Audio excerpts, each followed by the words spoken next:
The Bible speaks of a fall, but not Adam's. It speaks of a rebellion before humanity, one that took place in heaven and whose effects reached the earth.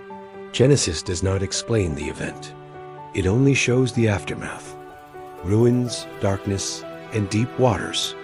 And if that chaos was not the beginning, but the consequence of an invisible war, then human history begins in the middle of a conflict that did not start here. This is where many stop, but the Bible doesn't.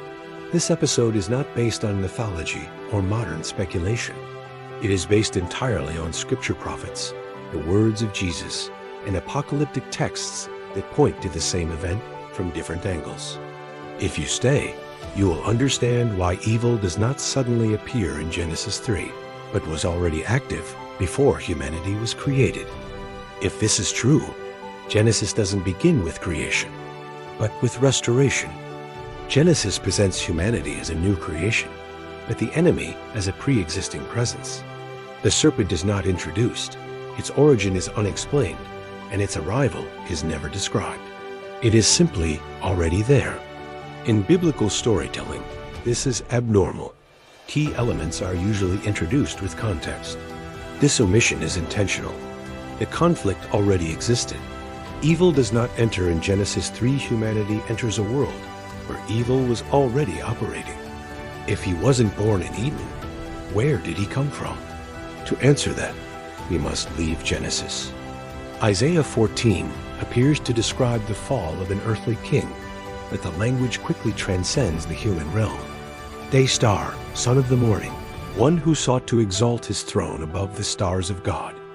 No historical king fully fits this description. The text blends politics and cosmology, revealing a biblical pattern. Behind visible kingdoms operate invisible powers. Isaiah was not the only one who saw this fall. Another prophet went even further.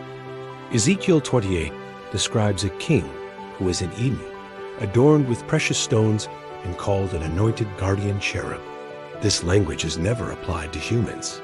The passage speaks of perfection, beauty, and access to the mountain of God, followed by expulsion. This is not the fall of a man, but the corruption of a celestial being. Between the lines emerges an Eden that predates the human one. Jesus also spoke of this fall, and he spoke as a witness, not a prophet. When Jesus says, "I saw Satan fall like lightning from heaven," he speaks in the past tense. He is not predicting a future event, but confirming one already witnessed.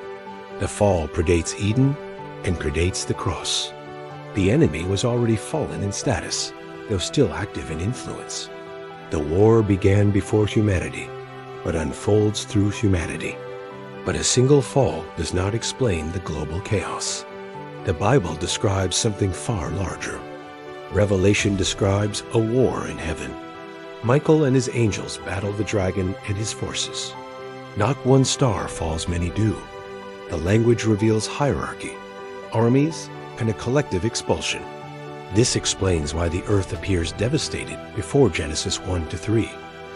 It was not a natural accident, but the fallout of a cosmic rebellion. And then God created man, and that order changes everything. Sequence matters: rebellion, judgment, restoration, and then humanity. Mankind was not created in a neutral universe, but in the midst of an active spiritual conflict. This redefines human purpose. Humanity is not a late accident, but a divine response. The question is no longer what fell, but why God created us afterward. If humanity was created after the rebellion, then human existence has a purpose greater than inhabiting Earth. The next episode reveals why mankind is central to a war that did not begin here.